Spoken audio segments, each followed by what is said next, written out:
Hai, aku Enda. Aku Ifah. Aku Lilis. Halo, aku Harnu. Halo, aku Latifah. Hai, nama aku Yusuf. Halo, aku Naja. Aku Isa. Kami dari kelompok 6.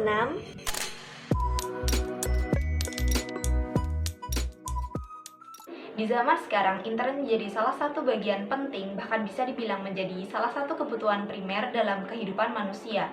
Sebelum kita membahas lebih dalam mengenai internet, perlu kita tahu definisi internet. Apa itu internet? Menurut KBBI, internet merupakan jaringan komunikasi yang menghubungkan jaringan komputer dan fasilitas komputer yang terorganisasi di seluruh dunia melalui telepon atau satelit. Dari data yang saya cari kemarin di internet, itu ada 4,5 miliar itu penduduk dunia menggunakan internet. Dan itu atau setara dengan 60% atau lebih dari separuh penduduk di dunia. Dan untuk apa sih internet bagi mereka? Itu biasanya digunakan pada handphone, kemudian laptop, dan juga untuk television. Kemudian mereka menggunakan untuk apa sih? Mereka menggunakan seperti pada media sosial, kemudian bermain game, menonton video, dan juga mencari ilmu. Seiring berjalannya waktu, dampak dari internet akan terus mengalami peningkatan, dikarenakan meningkatnya produksi alat-alat elektronik. Akibatnya, pengguna internet akan semakin banyak sehingga dapat menyebabkan kebutuhan energi listrik meningkat. Selain itu juga terjadi peningkatan emisi karbon di udara sehingga secara tidak langsung dapat meningkatkan efek rumah kaca. Emisi karbon ini berasal dari kata emisi dan karbon. Emisi adalah zat, energi atau komponen lain yang dihasilkan dari suatu kegiatan yang masuk atau dimasukkannya ke dalam udara yang mempunyai atau tidak mempunyai potensi sebagai unsur pencemar. Lalu, karbon adalah salah satu unsur berbahaya yang dapat masuk ke dalam atmosfer. Jadi, emisi karbon adalah zat karbon yang masuk ke dalam atmosfer yang berpotensi sebagai unsur pencemar disebabkan oleh faktor lingkungan maupun faktor manusia.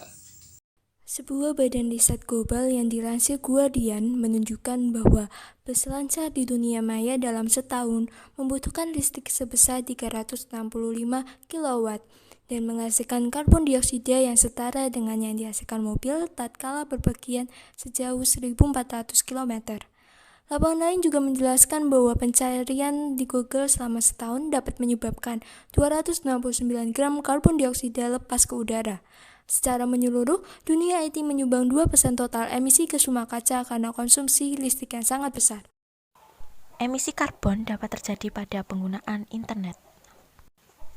Ketika membaca artikel online atau sekadar berselancar di dunia maya, akan menyumbang CO2 atau konsumsi listrik yang dibutuhkan untuk menghidupkan PC, laptop, atau mengisi daya di ponsel. Salah satu penyumbang emisi terbesar adalah pusat data. Di Amerika Serikat, pusat data menelan listrik lebih dari 90 miliar kilowatt-hour tiap tahunnya. Pusat data mengonsumsi 3% total listrik dunia. Penggunaan listrik yang besar pada pusat data inilah yang menjadi penyebab terjadinya CO2 pada internet. Untuk mengurangi emisi karbon dapat dilakukan dengan mematikan kamera saat meeting. Hal tersebut dapat mengurangi jejak karbon sebesar 96% dan mengurangi emisi gas hingga 86%. Sedangkan untuk pengguna layanan streaming dapat mengubah kualitas gambar.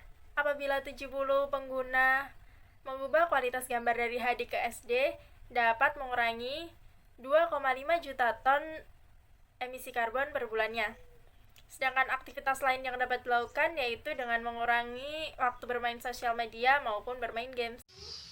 Selain solusi internet habits dan carbon emission dari penggunaan internet untuk memperkecil karbon, ada juga solusi dari lingkungan. Yang pertama yaitu kita bisa menggunakan angkutan umum, berjalan kaki atau bersepeda untuk mengurangi karbon dibandingkan dengan mobil. Yang kedua yaitu menghemat energi. Yang ketiga kita bisa mendaur ulang air sampai bersih. Yang keempat yaitu kita bisa memakan sayuran yang banyak dibandingkan dengan memakan daging. Yang kelima, kita bisa melakukan reboisasi atau penghijauan. Jadi, kesimpulan yang dapat kita ambil dari pembahasan tersebut adalah bahwa sekarang ini internet telah menjadi kebutuhan primer bagi manusia. Dibuktikan dengan penggunaan internet yang mencapai lebih dari 60% penduduk di dunia. Hal tersebut dapat menyebabkan emisi karbon di udara yang meningkatkan efek rumah kaca. Save the environment starting from your own action.